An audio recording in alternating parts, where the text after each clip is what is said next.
Assalamualaikum, selamat pagi. Hari ini adalah hari di mana kita melaksanakan perkuliahan secara online dengan membahas materi di pertemuan yang ke-6, yaitu terkait dengan populasi dan sampel.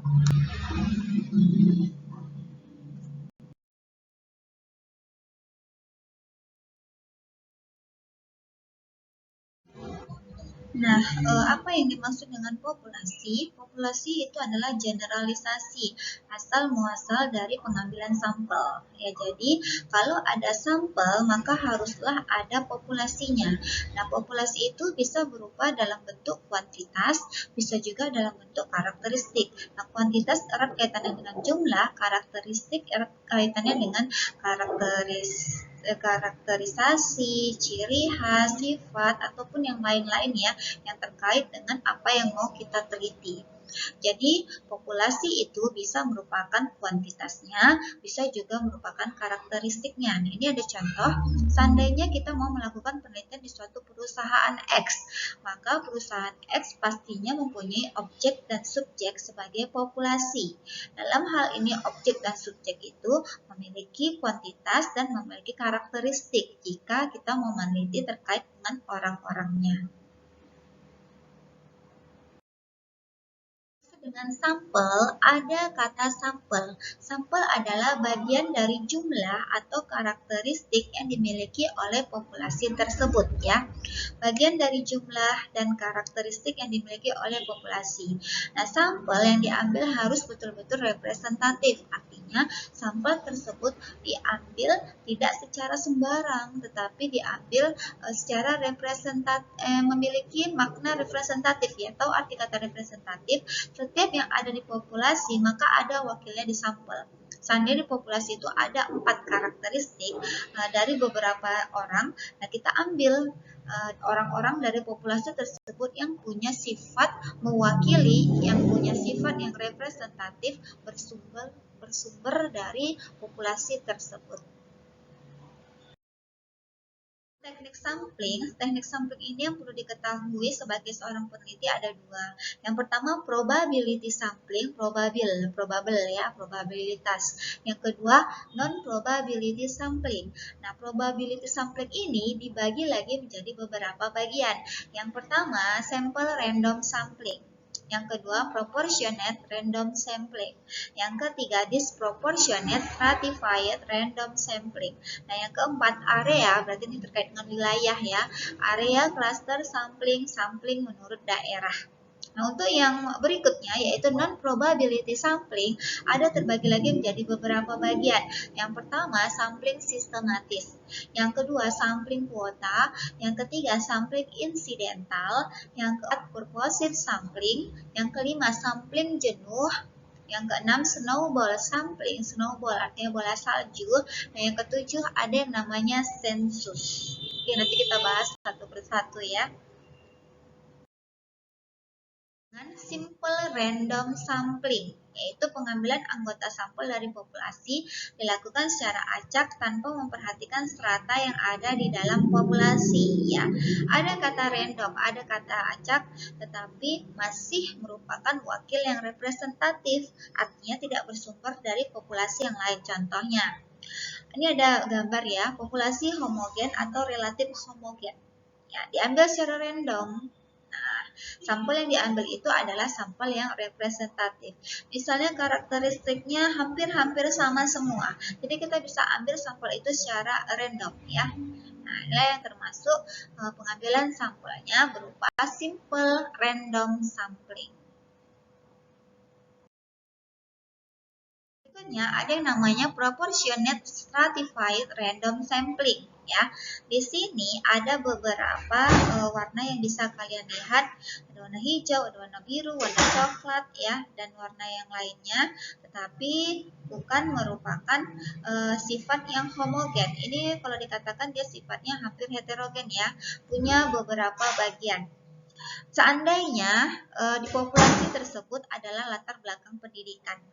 Ada S1, ada S2, ada STM, ST, SMK ya, ST Sekolah Teknik, SMK, SD, dan lain sebagainya. Nah, kalau seandainya lah ini Ibu wakilkan dengan berupa warna, ya, diambillah, maka satu-satu itu harus ada wakilnya di sampel. Nah, untuk yang besar ini adalah populasi, yang kecil ini adalah sampel.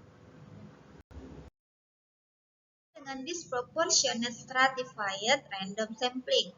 Nah, kalau seperti ini ya, kita menentukan jumlah sampel bila populasinya berstrata tetapi kurang proporsional. Misalnya, 3 orang lulusan S3, 4 orang lulusan S2, 90 orang S1, 800 orang SMU, 700 orang SMP, maka 3 orang lulusan S3 dan 4 orang S2 itu diambil semuanya sebagai sampel karena terlalu kecil. Ya, kalau sudah terlalu kecil, kita tidak mungkin lagi menjadikan itu sebagai populasi. Nah, berapa lagi sampelnya kalau populasinya saja jumlahnya sudah minim. Inilah yang dikatakan sebagai disproportionate stratified random sampling. Artinya, ya, jumlah populasinya berstrata tetapi kurang proporsional. Karena dua kelompok ini terlalu kecil bila dibandingkan dengan kelompok yang lain, maka ada kata disproportionate stratified, ya, tapi juga dalam kualifikasi dalam kelompok random sampling. Dengan cluster sampling atau area sampling, ada kata area di situ berarti ada wilayah. Nah, teknik sampling daerah yang digunakan untuk menentukan sampel bila objek yang akan diteliti atau sumber data sangat luas. Misalnya, penduduk dari suatu negara, provinsi atau kabupaten. Ya, itu kan tidak mungkin ya kita mau teliti semuanya, itu sangat menyusahkan, sangat menyulitkan dan perlu waktu serta biaya yang besar. Contoh di sini adalah Indonesia. Misalnya sajalah kita anggap punya 30 provinsi. Ya, kita hanya akan meneliti 30 provinsinya saja. Mungkin di Papua tidak diikutkan karena termasuk wilayah yang ekstrim dan penuh dengan konflik ya. Jadi si peneliti beranggapan 30 provinsi ini saja yang aman. Dan sampelnya akan menggunakan 15 provinsi itu dilakukan secara random. Ya, sampelnya akan menggunakan 15 provinsi. Teknik sampling daerah ini digunakan melalui 2 tahap, yaitu tahap pertama menentukan sampel daerahnya. Ya, daerah mana yang mau kita ambil. Nah, tahap berikutnya menentukan sampel orang-orang yang ada pada daerah tersebut.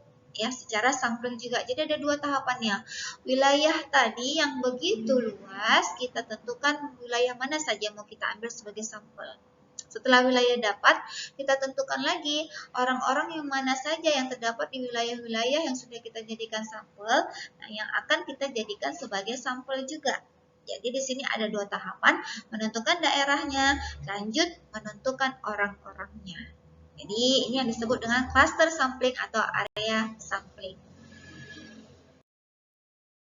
Menentukan ukuran sampel yang perlu diketahui, semakin besar jumlahnya sampel, artinya mendekati populasi, maka kesalahan generalisasi semakin kecil. Dan semakin kecil jumlah sampel menjauhi populasi, maka makin besar kesalahan generalisasinya. Ya, ini berlaku secara umum. Artinya, ketika jumlah populasi masih terjangkau kita untuk menelitinya, maka sebaiknya kita menjadikan jumlah populasi ini sebagai sampel. Karena ya tadi yang seperti diinformasikan sebelumnya bahwasanya semakin besar jumlah sampel mengikuti jumlah populasinya atau mendekati jumlah populasi, ya maka makin sedikit tingkat kesalahannya. Ya, begitu juga sebaliknya. Nah, ini berdasarkan pendapat dari seorang ahli, Glenn D. Israel mengemukakan pertimbangan dalam menentukan ukuran sampel. Yang pertama, the level of precision, tingkat kepresisian.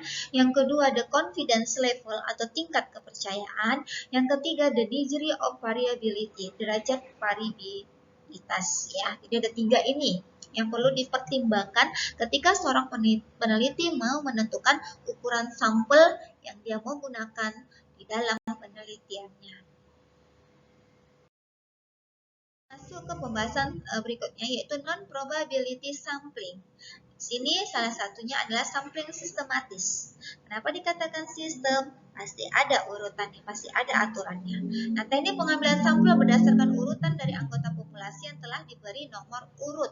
Contoh, anggota populasi terdiri dari 100 orang.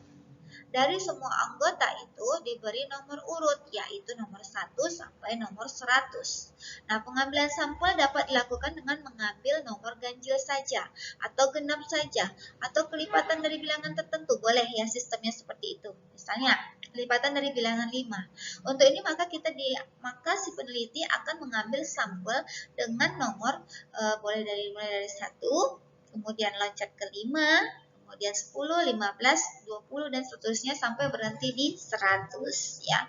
Jadi ini adalah pengambilan sampel yang sudah ada aturannya. Selesai seperti ini, kelipatan bilangan 5 tapi tetap dimulai dengan orang yang pertama.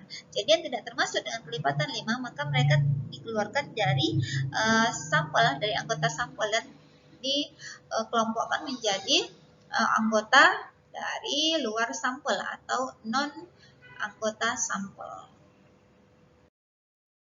Sampling kuota ya bisa dijelaskan di sini, teknik untuk menentukan sampel dari populasi yang mempunyai ciri-ciri tertentu sampai jumlah kuota yang diinginkan. Artinya di sini kalau misalnya mengerjakan tugas ada deadline-nya, nah di sini ada batasan berapa banyak jumlah kuota yang kita inginkan atau yang diinginkan oleh si peneliti. Contoh, penelitian pendapat masyarakat tentang surat izin mendirikan bangunan atau IMB ya. Nah, dengan jumlah sampel 500 orang. Kita sudah tetapkan 500 orang. Kalau pengumpulan data belum didasarkan pada 500 orang, maka penelitian dipandang belum selesai karena belum memenuhi kuota yang ditentukan. Maka boleh ditambah lagi, dicari lagi sampelnya hingga terpenuhi sebanyak 500 orang.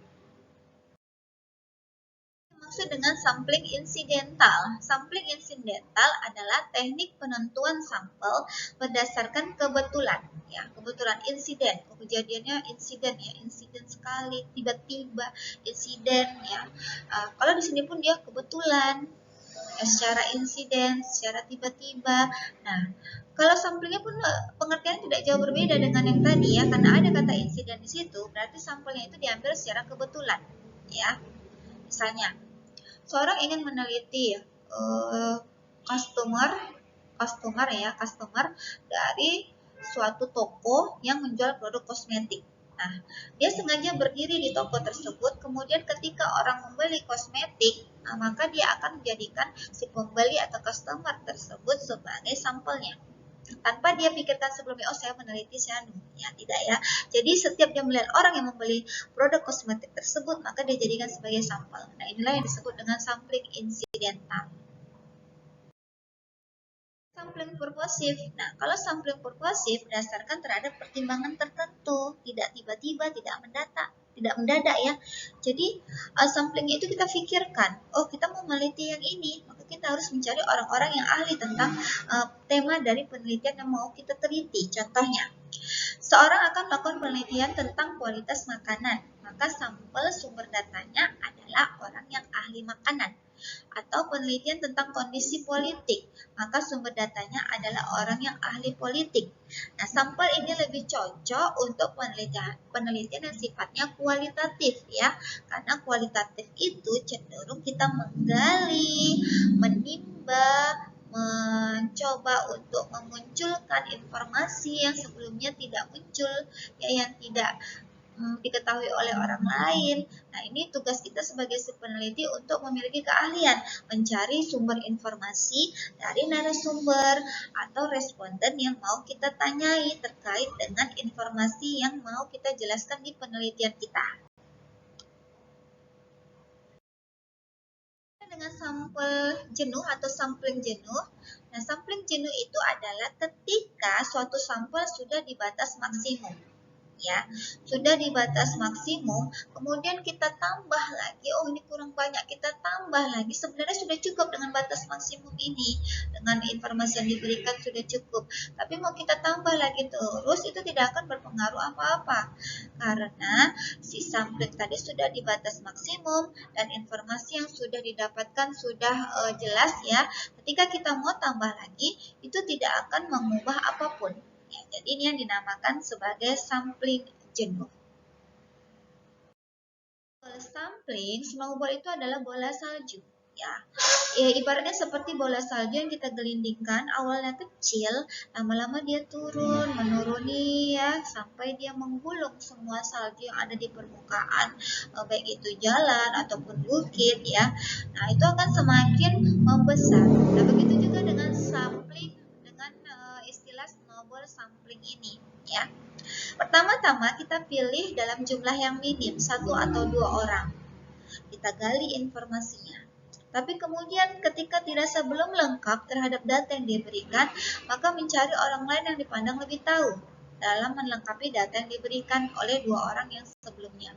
Jika kurang juga, maka dicari lagi sampai informasi yang dibutuhkan oleh si peneliti cukup dan kita tidak lagi perlu mencari orang untuk memberikan informasi kepada kita. Atau sampling total adalah teknik pengambilan sampel di mana seluruh anggota populasi dijadikan sampel semuanya. Ya, ini ada catatannya. Biasanya penelitian yang dilakukan pada populasi di bawah 100, ya, yaitu 70, 40, 60, sebaiknya dilakukan dengan sensus, sehingga seluruh anggota populasi tersebut dijadikan sampel sebagai subjek yang dipelajari atau sebagai responden pemberi informasi. Sampel dari sini akan dijelaskan mengenai bagaimana sih cara menentukan ukuran sampel jika sampelnya itu banyak. Seandainya ya kita mau meneliti sebanyak 2000 orang populasinya. Ya, tidak akan mungkin 2000 itu kita jadikan semuanya sampel. 2000 kita ambil juga 2000, itu tidak mungkin. Itu akan menyusahkan si peneliti untuk meneliti dan membuat efisiensi biayanya itu menjadi mustahil ya. Jadi banyak biaya dan banyak juga waktu yang diperlukan. Berapa jumlah sampel kepala keluarga yang diperlukan bila samplingnya 5%? Nah, boleh kita gunakan rumus ini. Rumus ini biasa ya dipakai. N kecil sama dengan N besar per 1 ditambah N besar dikali E pangkat 2. Di mana N itu adalah jumlah sampel yang diperlukan, N besar itu adalah jumlah populasi, dan E itu adalah tingkat kesalahan sampel ya. Jadi ini merupakan rumus. Andai kamu nanti punya populasi yang 125, 130, nah boleh kalian gunakan rumus ini.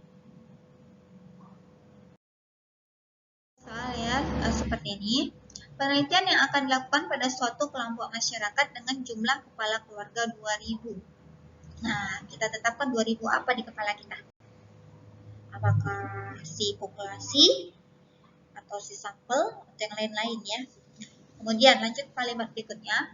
Berapa jumlah sampel kepala keluarga bila sampling errornya 5%? Nah, si peneliti menentukan sampling errornya 5%. Perhitungan dengan menggunakan rumus N kecil sama dengan N besar pada 1 ditambah N besar dikali E pangkat 2. Masukkan di situ angkanya, 2000 itu sebagai populasi ya. Simbol dari populasi adalah N besar. Nah, N kecil itulah yang mau kita cari. Jangan kamu jadikan dia sebagai nilai 2000, itu salah. Perhatikan baik-baik bahasa soal ya. Kemudian dioperasi hitungkan yang di bawah tanda per 1 ditambah 2000 dikali 0,05 pangkat 2. Satu pesan ibu ya, terkadang mahasiswa dia langsung menambahkan yang ini ya, itu tidak boleh. Jadi duluan ini yang dikerjakan, pangkatkan 2 dulu, kemudian dikalikan dengan 2000, hasil dari yang 2 ini kamu tambahkan dengan 1 ya, tambah dengan 1. Nah, setelah dapat yang di bawahnya, yang di atas kamu bagikan dengan hasil operasi hitung dengan yang di bawah. Jadi dapatnya 333, berapa. Nah, dari situ kita lakukan pembulatan. Jika di belakang koma itu terlalu kecil, bisa kita buang.